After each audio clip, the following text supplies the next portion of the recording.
we get to school and we're taught to conform, and we are taught to produce, and we are taught to consume. That's all we are in this society. So in the beginning, for a lot of us, van life does kind of suck. We think, oh man, this is bad. We are so far out of our comfort zone. Hi everyone, welcome back to my next video. So today I want to address a pattern I'm seeing over and over again on YouTube.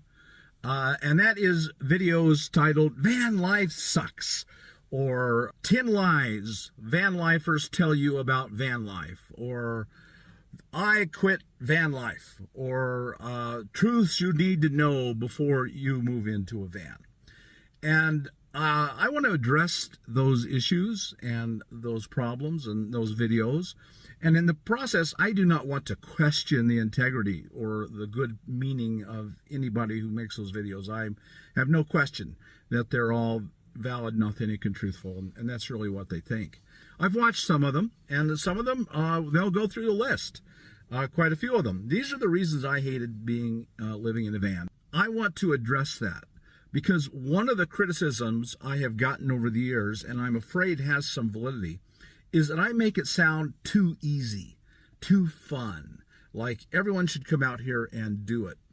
And the reason that happens is because I love it, and it is easy. And over the years, I have found solutions for all the problems, and it is just about the easiest thing I can imagine doing. But I got to remember back to when I first started, and it wasn't so easy, and it wasn't so fun. In fact, I hated it the first months, 6 months maybe, and van life sucked. I've been doing this for a long, long time. And in that long, long time, I have met literally thousands, and I do mean thousands, of people who have come out and started over and are living the van life. And almost universally, after a long enough period of time, they will say, my only regret is that I didn't start earlier. So it's not a bed of roses in the beginning, and there are people for whom it is pretty unpleasant. Basically, today we're going to look at the attitude of, I don't want to step out of my comfort zone. You cannot have the same comfort zone in van life that you have in your home life. Everything has to change. So in the beginning, for a lot of us, van life does kind of suck. We think, oh man, this is bad. These reasons that you list out, you know, there are a bunch of them, and they're different for everyone. We're all different people. So they're all a symptom of a serious core problem. There's one overarching problem that causes these other symptoms to be so unbearable to you, and van life sucks and I gotta quit. So that overarching reason is we are so far out of our comfort zone. So what is a comfort zone, and how do we get in it, and how do we break out of it? Well, first I went to the dictionary on Google, of course, and said define comfort zone. It's a place or situation where we feel. So a comfort zone is first and foremost a feeling. We feel safe and at ease. So for most of us, our comfort zone is our home. And we feel safe in there. The bad guys and the bad world's all out there, and I'm safe in here. So we feel safe and at ease. So you feel safe, so you relax. Another one is not being tested. And I think that is a really important one. It goes together with not being stressed, not being anxious. And I think those two things kind of go together. The sense of being tested and judged is a very important factor to not being in your comfort zone. A really biggie about a comfort zone is you feel in control. And you know, when you leave your house and you get in your car and you drive to work, you drive to the store, you drive wherever you're going to drive to, you're really not completely in control, but you feel like you're in control. But it's all these other people around you. You're not in control if someone runs a red light and blindsides you. You don't have anything to do with that.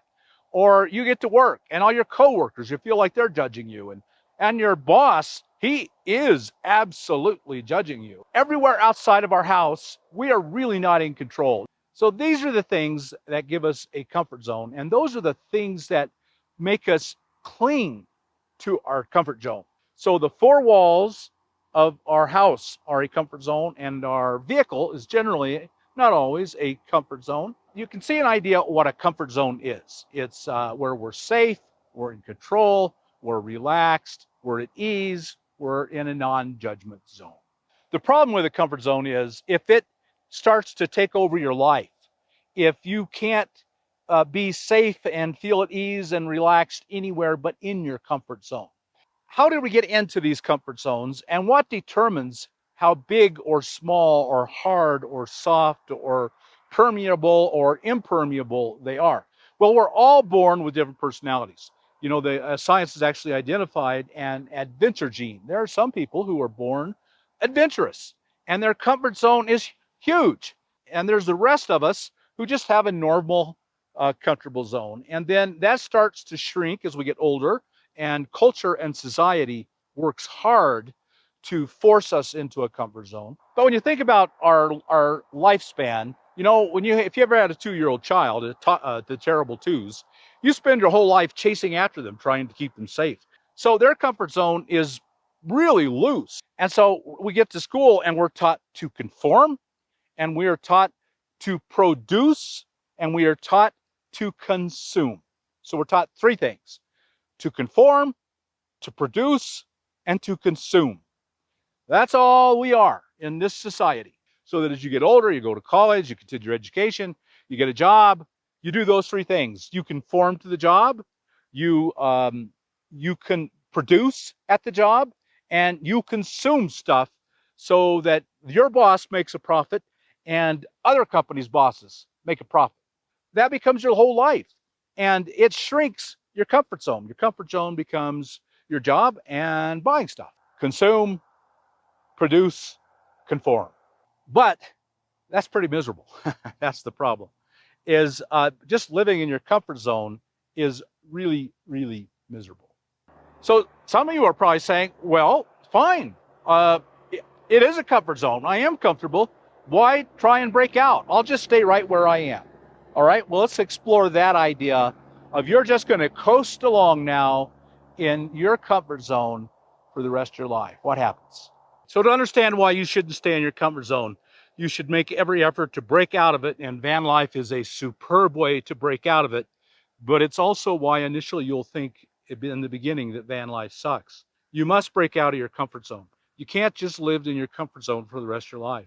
See, everything in life is either growing or dying. There are no other choices. And you've got to make yourself afraid and uncomfortable and out of control. You need that for your mental, emotional, and physical well-being. First, we'll begin with a quote from someone I just have the greatest admiration for. Her name was Elizabeth Kubler-Ross. She spent her whole life studying death and dying and the family of the dying. If you sat at the bedside of enough dying people and talked to them and watched from them and learned from them and you're open to them, you'll learn what's important in life. And she has. She says this: there are dreams of love, life, and adventure in all of us. You don't outgrow that.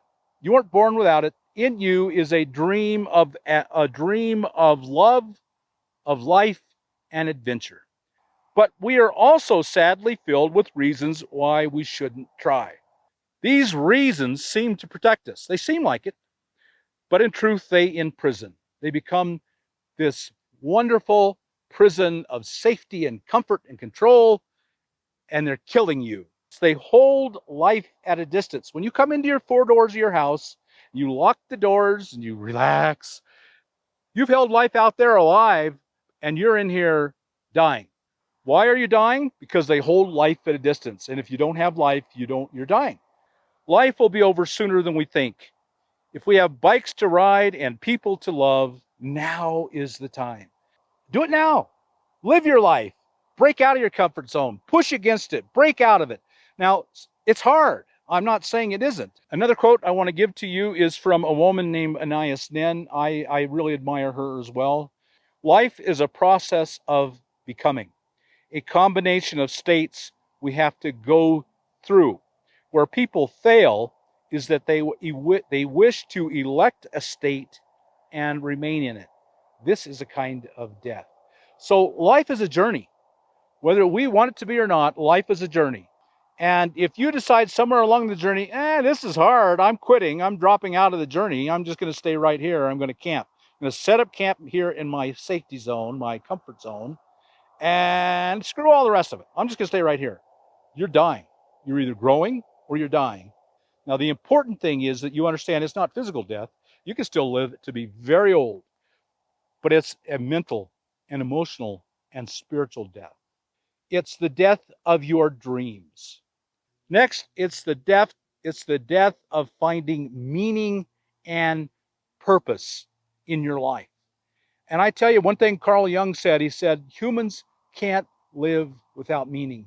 Another great man was Viktor Frankl, who wrote The Man's Search for Meaning. He said, meaning is the primary goal in life. If you have a meaning to live for, a meaning to struggle for, you can endure anything. And he should know he was in Auschwitz, in the German death camps. It was his meaning and dream and love for his family that kept him going. Meaning is so important, and the death of your meaning is the death of happiness and joy in your life. Coasting along in your comfort zone becomes a prison that kills your destiny. I believe that we're all here on this earth for a purpose. We all have a plan and a goal. And I don't know what it is for you, but I believe absolutely that you have a purpose and a goal. And I don't think it's just one thing. So I think it might vary, but you have to set out finding your own personal destiny, what you are here to do. Now, when I think of a destiny, I think of finding the thing that makes your heart sing. What happens is when you're coasting in your comfort zone, there's no joy left. There's no happiness. Your heart never, ever sings.